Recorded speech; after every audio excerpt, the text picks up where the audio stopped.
This episode of Essex 2020 podcast includes discussion of a real-life murder case with some details that some listeners may find distressing. Essex 2020.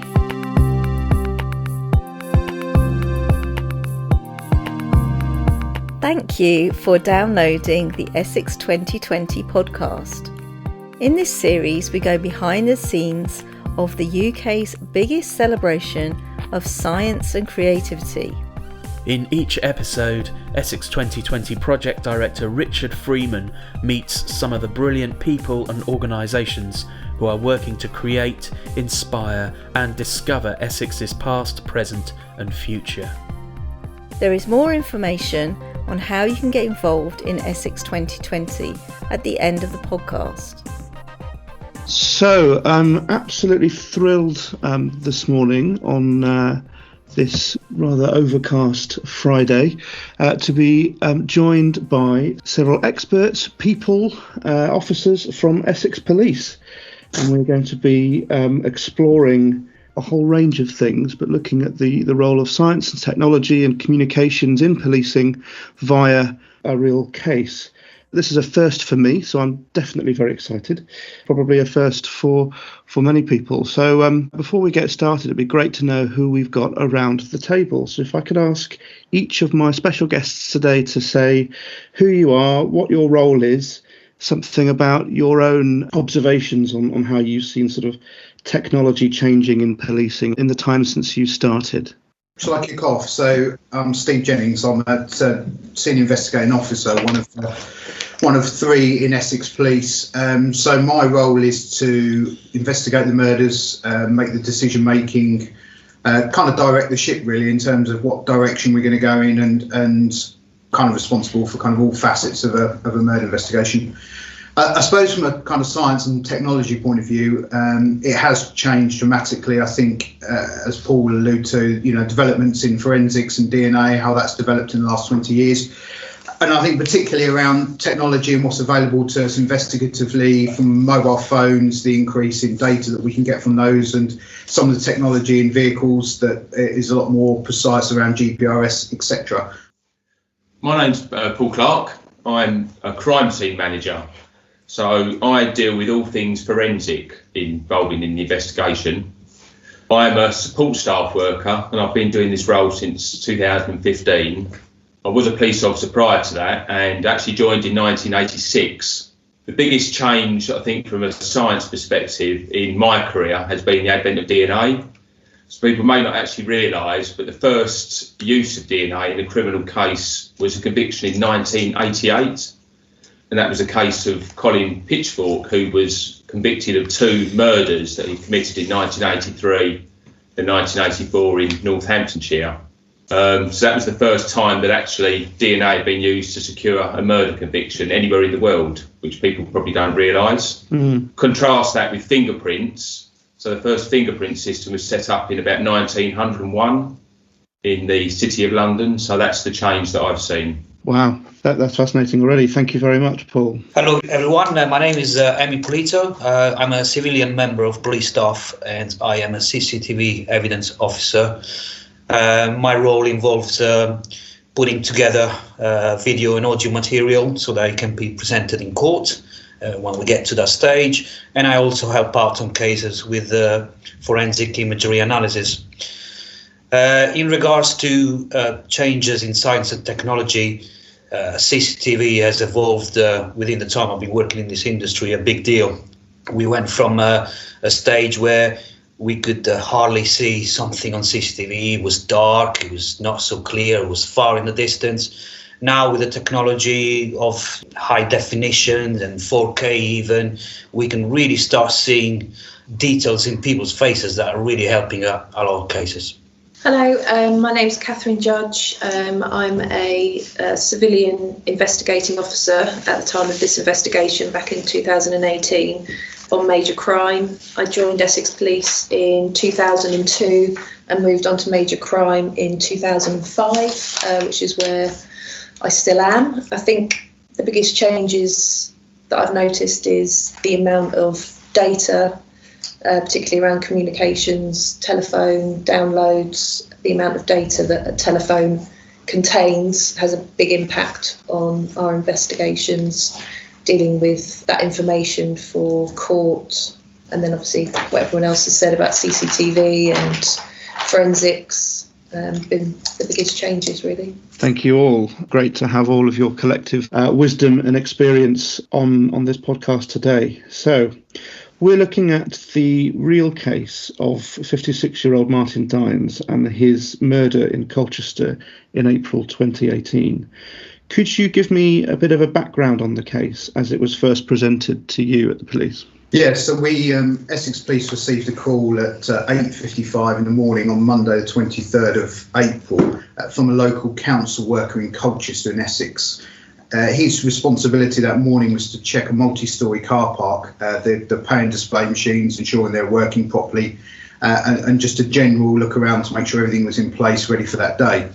When he'd gone between floors 5 and 6 in the stairwell, he found Martin deceased on a sort of the platform between the two floors. There was quite a lot of blood, and he'd obviously received quite substantial injuries, so we were called to the scene.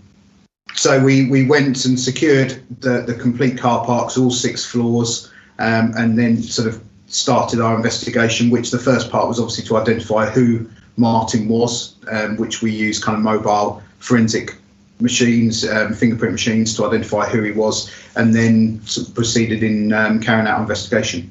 And how would a crime scene like this then be examined when you started investigating? Who attended this, and what were they looking for, and what would they have done first of all? More often than not, uniform colleagues will attend the scene and secure where they see is best fit, which is very subjective. But in this case, we secured the entire car parks, all 6 floors. And what I try and do as a senior investigating officer is I will attend with Paul, the crime scene manager, as early as I possibly can.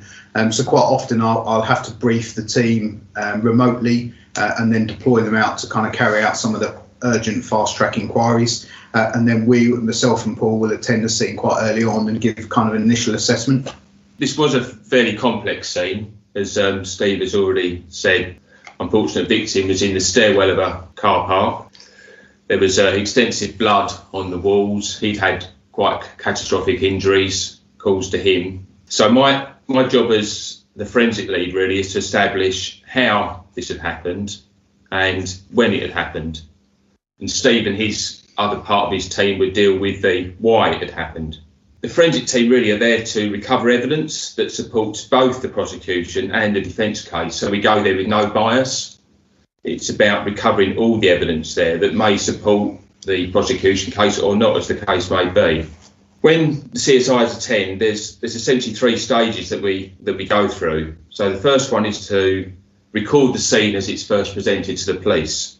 We use still photography. We also take 360 photography.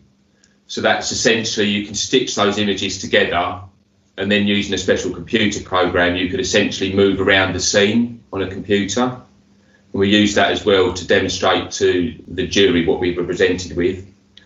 And later on, we actually had a digital scan made as well. And on that, we were able to then import various bits of evidence, which I'll come onto in a moment. Things like footwear marks in blood. We use various other experts as well when we've got these very serious crimes. So in this case, the first call that I made was to ask a couple of forensic biologists to attend the scene. And their job is really to come and give us advice and their opinion, and it is expert opinion, on the blood distribution that we were presented with. So in this case, had the victim moved around this stairwell, had he just been attacked where he had been found, had he been moved to that scene, so what we would call a deposition site, we had all these things to consider. There was also lots of footwear marks in blood, which again became quite crucial as the case progressed. We were able to identify what we thought were 3 particular footwear marks within the blood. And I also, from the scene, contacted a footwear specialist scientist to give us some advice on that as well, the best way in which we could try and recover that. So the first way is obviously to photograph it, and we use a scale, so we've got the actual size of the footwear. And I then called down some other experts that we use from our chemical enhancement lab in London, and they used some special chemicals which enhanced some of the blood marks, so it made it even more visible so we could use them. Later on that day, we did identify some suspects, and we had to come up with some forensic plans about how we would deal with those people to get the best forensic capture from them, and actually the addresses that they were arrested from as well. So as you can see, there's quite a lot of people involved in this particular scene, and it's all about really trying to do it methodically, but also trying to identify key bits of evidence that might identify someone very quickly to support Steve in his investigation. Yeah, I think from my point of view, I always have to ask myself 3 questions really at every crime scene. What do I know, what don't I know, and how can I achieve kind of the overall objectives? In a case like this, some of the questions, what did I know? I think it was quite clear from the outset that Martin had been quite seriously assaulted, so we were looking at a murder-homicide investigation from the outset. But what I didn't know was who was responsible, who was there present, and then the final question, how am I going to go about it? And that's where Paul and the team come in, is to try and piece together, to try and put people either forensically or using technology such as CCTV at the scene at a particular time, and then also to try and work out who did what and what actions did they play and who's kind of culpable for his death. So that's the mindset that I have to go through, and then kind of use all the experts and experience that I have around me to try and achieve those objectives. It's amazing just how many different specialisms are involved. I mean, I'm sure there'll be many people listening that weren't aware of that. The next part of the process, the very next day, was to have a post-mortem conducted on the victim. Mm-hmm. So that was also conducted by another specialist, a forensic pathologist. His task really is to document all of the injuries and ascertain what the cause of death was in order to support the prosecution case. Yeah. And as you said, you know, the balance here that you all have to strike is this working methodically, carefully, using all the expertise and resources that you've got, but also, you know, with some speed in terms of trying to identify suspects straight away and presumably to work with family and next of kin of the deceased. What are the key communication skills that the police have to use when such an awful and sensitive crime like this happens, and how is that managed? From the outset, you know, I think it's really important that we will allocate trained family liaison officers that we have within major crime and then across the police force who are they go through quite rigorous training to be able to show that level of compassion towards victims and victims' family. And I think that's the real key point, is that the compassionate side of it, that we're there to support families, victims' families throughout the process from the outset, to try and answer their questions, to keep them informed of how the investigation is progressing, what we're likely to release to the public, what we're trying to achieve, and of course that they are key individuals that would have known or likely to have known victims more, you know, thoroughly than anyone else. So they're definitely a source of potential evidence and information that helps the inquiry. So, you know, a big part of that as well is that public reassurance. Again, particularly a case like this, one thing that we were considering at an early time was that someone that's targeted the homeless community, were there potentially going to be further offences against other people? They're the kind of questions and difficulties, I suppose, that we have to consider throughout, particularly in a case like this. My responsibility as senior investigating officer is at the earliest opportunity is to go and meet the family, to introduce and explain my role, explain what the process will be. Really to inform them that, you know, there will be times I can't tell them everything, but I do reassure them at some point in the future and they get to hear everything. And normally that's around kind of the court case time, if and when it gets to that point. 6'2", 5'2", younger, wiser, black, white, extrovert, introvert, proud, gay, and proud. Essex Police, is made up of different people with the same values. One team, One family, one country. one force. We value difference. Essex Police is now recruiting. Make a difference. Become a police officer. Visit essex.police.uk/fit the bill.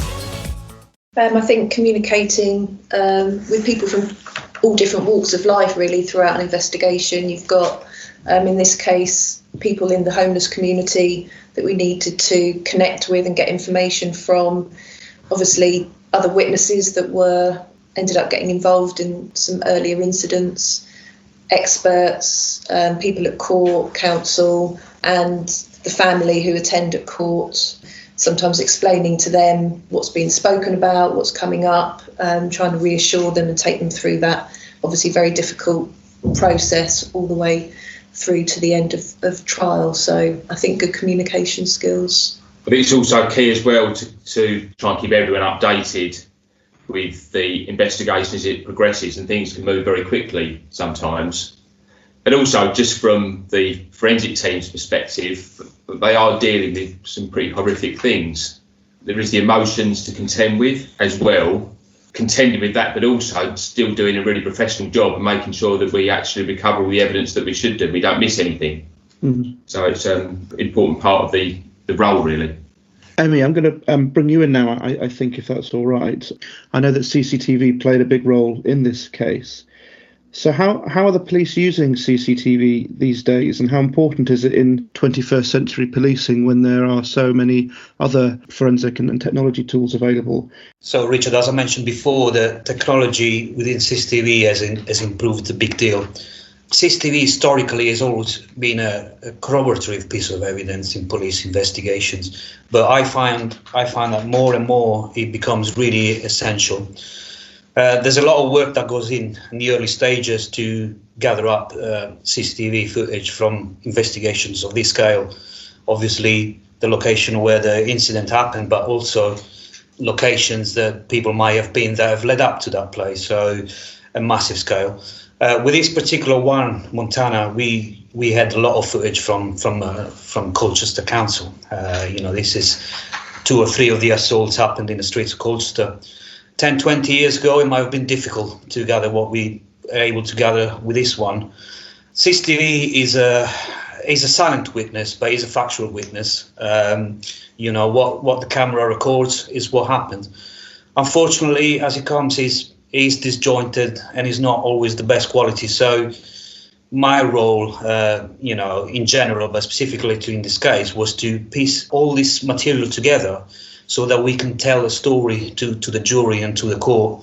If you consider like a big scale film, for example, there's hours and hours of footage recorded not in chronological order that then have to be pieced together.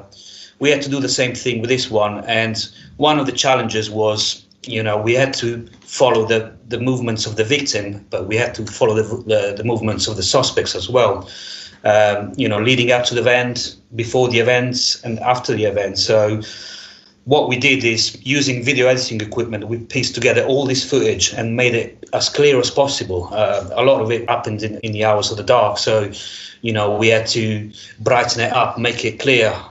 We had to enlarge certain parts of the CCTV camera where really some of the events taking place.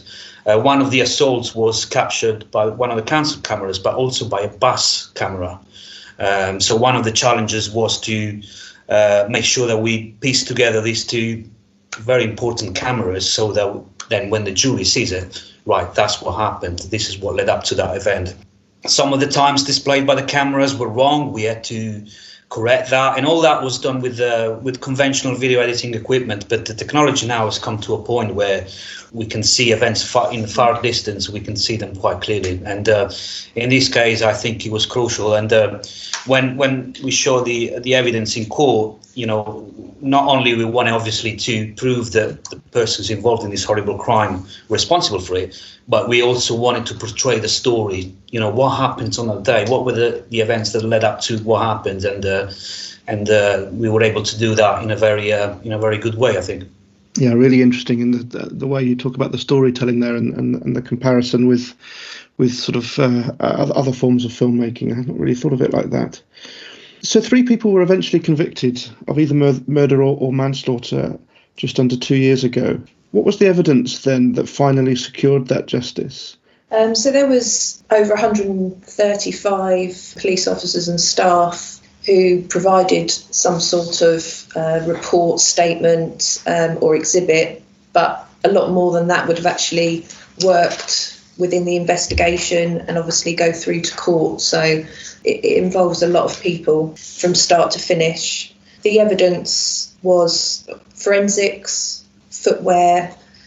We had witnesses who identified the suspects. There were some who intervened in some of the earlier incidents.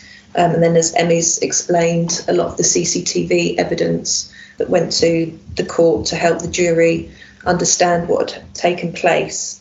The suspects have their opportunity in a defence statement to give their defence to what they're being charged with. Darren Miller stated that he had no involvement in an earlier incident which happened in Colchester. Said that there was some physical contact that he had during the second incident, and that although he went to the car park when Martin Dines eventually obviously died, he admitted hitting him once but said he had no more involvement. I think Paul's going to explain how. Yeah, do you want me to jump in and just go through the forensic evidence? For him, yeah.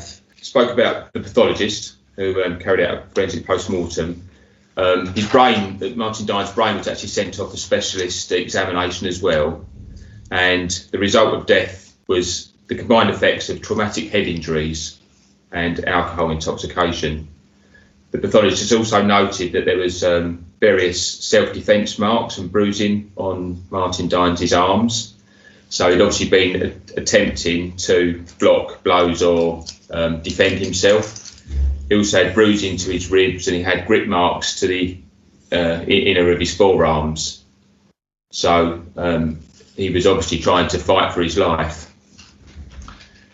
The scientist, the forensic biologist who looked at clothing and footwear that we managed to locate for the suspects, and also combined with the evidence from the scene, Darren Miller, as Catherine's already said, basically tried to write himself out. He just said that he was almost like a passive observer and that he may have punched him a couple of times, but that was it.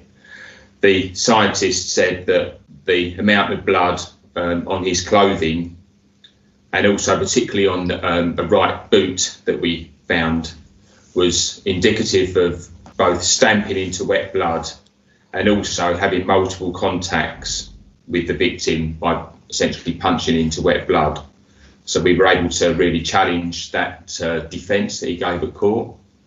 And if I hand you back to Catherine, she'll now talk about the second suspect. Yes, the second suspect, Hartley, he also initially denied having any part of any of the assaults at all, but provided a later account which said that he was present, but again was a passive observer, and again tried to distance himself from being involved in the actual assaulting of Martin.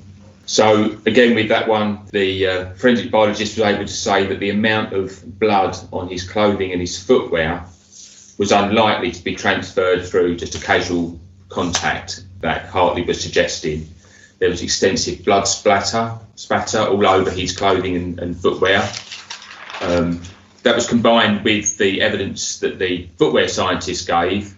And as I said at the beginning of the podcast, there were 3 footwear marks that we found. We were able to find the shoes that made those marks to the 3 suspects, and they were all footwear marks made in blood, and they were all close to where the victim was actually found, where he'd actually been murdered. So there was, again, evidence to challenge their defence. And then the female defendant in the case, Heidi Kennedy, she also denied assaulting Martin Dines at all, but did admit being present and moving around with the other 2 defendants. She said if any traces of the victim's blood were found, it would have been caused by her checking the victim's pulse before they left the scene, and that's how she tried to explain if we had found any blood on any of her clothing. In terms of Heidi Kennedy, as I said right at the beginning as well, we collect all evidence without bias. It may support the prosecution or it may support the defence. In this case, the scientist said that the staining on her clothes and footwear was very minimal. So actually the account that she was giving could be correct. Yes, I mean, what the team managed to do is almost piece together a timeline of what took place before Martin was killed. And that went back into the early evening, where they managed to find CCTV of Martin being assaulted on 2 occasions, quite close proximity to each other, within a short period of time. And then with the work that Emmy did, we could then plot the movements of the victim and the suspects from the town centre, where we had lots of CCTV opportunities because of shops and commercial premises, back all the way up to the multi-storey car park. And then Paul's work came into it really well, because going back to the what do I not know was the question of who played what part in that stairwell, and that's where Paul and his team did a fantastic job with the specialist from forensic science to be able to kind of piece together what part each person played in that stairwell, which was, to be honest, quite key and crucial. And again, the work Emmy did and Catherine did around the CCTV, we showed that some of them had switched clothing again, which is indicative of obviously guilty acts, and in terms of trying to hide and cover evidence. What we also found out is after the murder, they went to a nearby Tesco's, where they broke into Tesco's and stole some alcohol. It was portrayed during the trial that was to celebrate what had taken place. Well, they then moved on to a flat about half a mile away from the scene. So we could plot by time and by location exactly who did what, where they went, and then obviously we got names of suspects. We arrested. We found the clothing in the flat that was bloodstained. We had that analysed, and then we could kind of present that during the court case and the trial. So it is a real combined effort of lots of different departments, facets of policing that got us to where we got to, which really limited their opportunity in court around their defences. It's extraordinary, isn't it? 135 plus people and all of that being brought together, but just shows 10, 20 years ago this would have been very difficult, but just how far this has all come along, and absolutely critical that it has. So crime fighting clearly is an art and a science. It takes that problem solving, that critical thinking, alongside the tools of technology and chemistry. What do you think are the most important characteristics that anyone considering working in the police, or all the people that you've already sort of talked about, what characteristics do people need to bring to a case like this? What sort of mindset, what sort of skills? Particularly around the investigative world, but in policing in general, the most important thing is that people have really good communication skills. And as we saw in this case, we had to speak to lots of people from the homeless community, and I guess some of their previous interactions with the police didn't go well, and so it was quite hard to kind of break down those barriers. But the skills that the team have got to be able to talk to people and reassure them and providing that confidence to support the prosecution. So to me, the communication skill is almost one of the most important assets of being a police officer in general. I guess for me as a senior investigator, it's that attention to detail, being able to analyse information and pick out the salient points that really help an investigation and try and work out who played what part. And teamwork is really important. We have lots of briefings. We talk to each other. People come up with ideas and just have a very kind of open culture, which again for me is a big part of my trust in them to be able to deliver and provide that service really to the victims and their families. I think from a forensic science point of view, it's questioning why a particular exhibit is there, not just accepting it's there. Asking those questions: why is it there? Was it brought to the scene? Is it there before? Is it involved? Is it going to provide evidence for this case? Accuracy is really, really important. So, as I said, we try and record everything photographically before we actually move any exhibits. That's so the defence can, if they want to, challenge any of the evidence. But we need to show exactly, before we start to do anything, what were we presented with. Following the correct procedures as well is really important to ensure that we maximise the forensic results. If we don't do something correctly, if we put something in a bag and say the bag's got a split on it, then that evidence can't be used. So that needs to be done correctly, and I think probably the most difficult one is being able to think clearly in a very difficult, stressful, emotional situation. I just want to say, Richard, that in regards to the CCTV work that I did on this case, although we couldn't really call it an art when we put together something like this, because what we don't want to do is like treat it like if it was something for the entertaining industry, for example, which is certainly can be considered an art. But in this case, we had to make some key editorial decisions. So we had so much CCTV from so many angles, and we had to be really careful about not showing too much and only showing what is appropriate and what really portrays the story. So there was a lot of cutting out of material that we felt that it wouldn't add anything else to what we already had. So in a way, you can consider like an artistic approach, if you like. But in this case, obviously, I would say that it was used obviously for the benefit of portraying the facts as they happen and doing it in the best possible way. I think for me as an investigator, it is very much teamwork throughout the whole process, having good attention to detail in preparation for court, making sure everything's right, getting all the information clearly to the jury, and just a determination to get justice really for the victim and their family. It's a long process. This happened in the April, and I think the trial was in the December. So it's a long process to get there.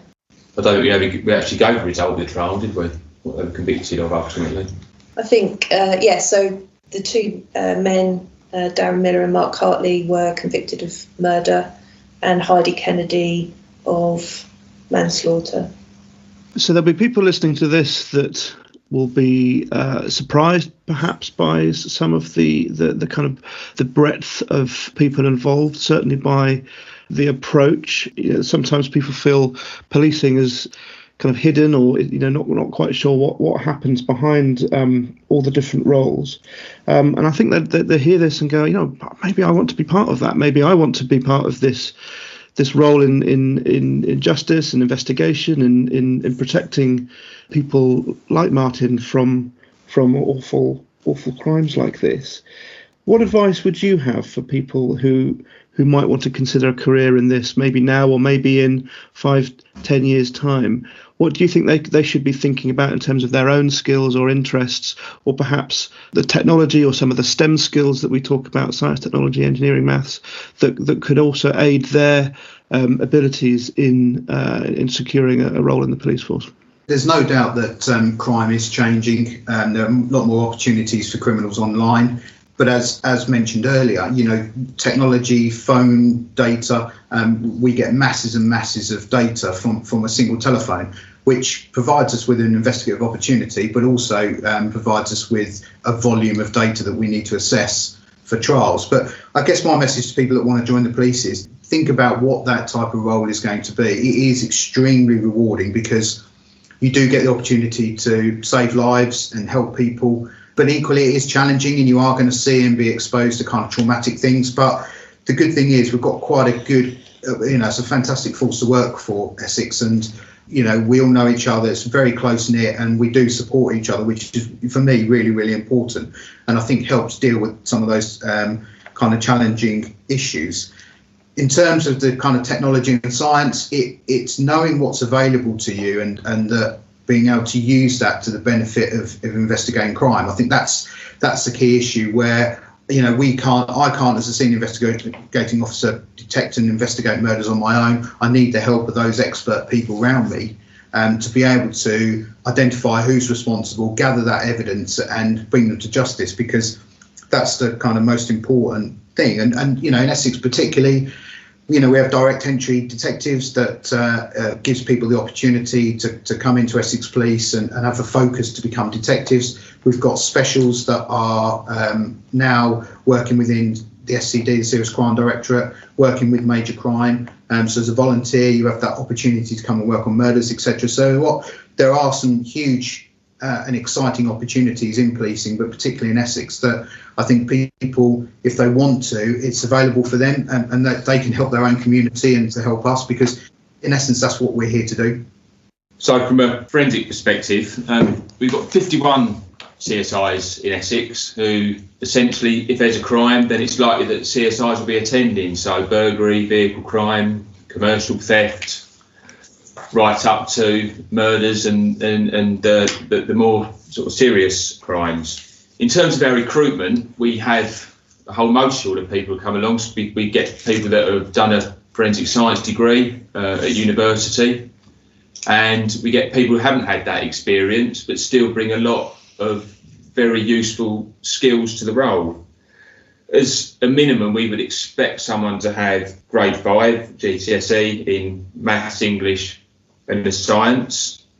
And the skills really that we're looking for, the things we maybe answered in the last question, so showing attention to detail, accuracy, good written English as well, in order to provide the evidence that they've actually obtained from the scene in a report, so that can be shared with colleagues. In terms of the changes, I think DNA and its sensitivity, and what I mean by sensitivity is that you need less of the donor material in order to obtain a result, in order to match it to someone.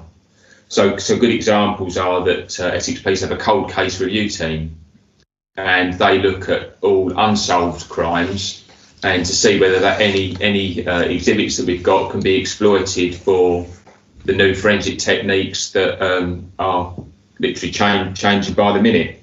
And it's always changing, and other things are coming on stream. So it's just for me, it's a really interesting department to work for. No day is the same, and you do really have to think on your feet and sort of challenge yourself. So it's a good team. So Richard, I can tell you, I come from the broadcast industry. I worked in television for half of my working life. And when in 2008 there was a catastrophic round of redundancy in that industry because of how the economy was going, I had this opportunity to come and work for the police, doing a job that my previous skill set really matched up, and and helped develop my role in a way that I couldn't have possibly imagined. I went from producing work for the benefit of private shareholders to producing work that really made a difference in a crime as horrible as this one. And I can tell you the rewards you get from that, it's incredible. And I am blessed that the technology is on my side. Like we've discussed previously, the opportunities that we have today, we didn't have a while ago. And what is exciting about my role is that we get firsthand to see this new technology and really, think how we can implement this for the benefit of crime fighting. Being able to enhance material and video, but also audio as well, in a way that wasn't possible before is really incredible. So, my advice for a young graduate who's got an interest in media or computers. If you want to work for the public and it's incredibly rewarding, then there is a role for you at some point. It might not come straight away, but there will be. And I can tell you firsthand, I haven't regretted, and I love it. I really do. So I've been on major crime for 15 years now, and it's a very rewarding job. It's very cheesy, but it's something that I always wanted to do. I'm police staff rather than a police officer, and some of the opportunities that are available within Essex Police didn't exist when I first started in Essex Police.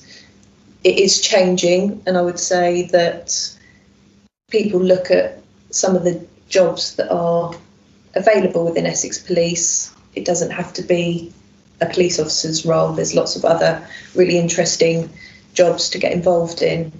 You don't necessarily need specific qualifications. I did do criminology, but that isn't something that you have to have. And it's just, a very rewarding job overall. Thank you very much, all of you. The reason that we've been looking at this case today on the Essex 2020 podcast is because Essex 2020 itself is a celebration of science and creativity in action. We're looking at how scientific opportunity and thinking and creative problem solving is having a role across all inches of Essex and all people's lives. And I don't think there's been a better really example of that than what we've just talked about. So really appreciate you all doing that. But obviously we've been looking at a real case and a recent case as well, and it's a horrific crime. So we do dedicate this podcast to the memory of Martin Dines. So I want to thank all of you, Steve, Paul, Emmy and Catherine, for your wisdom and expertise and knowledge. I think you've been really open and thorough in talking through the case. So thank you very much for that. Is there anything exciting coming around the corner that you think will take all of this into the next steps? From a forensic perspective, although cybercrime is obviously a big part of Essex Police business now, any circumstance where you've got people coming face to face, there will still be a role for the traditional forensic science. I mean, by photography, DNA and fingerprints. There's a lot of work going on at the moment, particularly around DNA samples. So there's some research to say if you recovered a DNA sample and there may not be a match for that person, you may be able to get some other evidence from that particular sample. So if someone's a drug user, for instance, they may be a drinker. So we're looking at that. We're also looking at how we can improve the speed by which we can deal with evidence. So one example in Essex Police is we're hoping to have digital scanners so we could take a fingerprint from a scene, and traditionally the way we would do that is by putting it onto a acetate sheet and then having a physical exhibit which we then have to take to our fingerprint hub. The idea is that we would just scan that from the scene, and while we're still examining the scene we could get a telephone call to say we've actually had a fingerprint match and this person we believe has committed this crime. So there's lots of exciting challenges coming up, I think, for the future. Just wanted to add, in regards to obviously an always evolving technology like video material and audio material, we're now looking at a lot of drone footage, which is really helping out in investigations.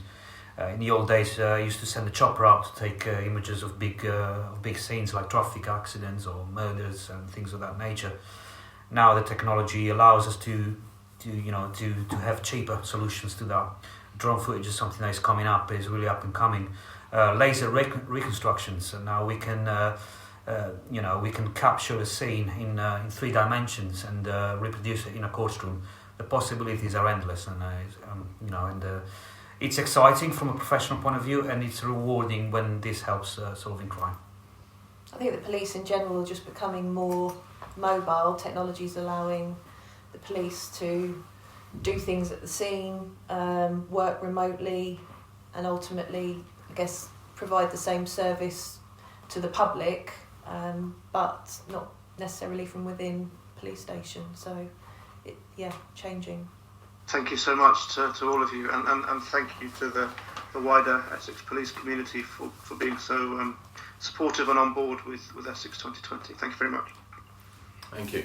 Thank you. Thank you. Right. Thanks, Richard. Essex 2020.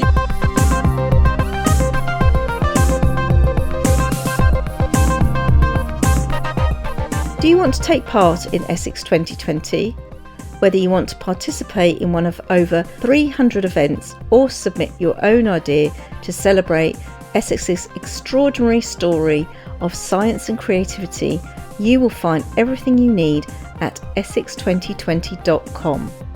Search Essex 2020 on Twitter, Instagram and Facebook for updates on events, inspiring stories and tips on how you can discover a new world of science, technology, engineering, the arts and mathematics. We'd also love to know what you thought about the podcast. Please review, share and email your feedback to essex2020@alwayspossible.co.uk. Essex 2020 is an Essex Partners initiative. This is an Always Possible podcast. The interviewer was Richard Freeman for Always Possible, and the producer was Chris Thorpe-Tracy for Lo-Fi Arts. Lo-Fi Arts.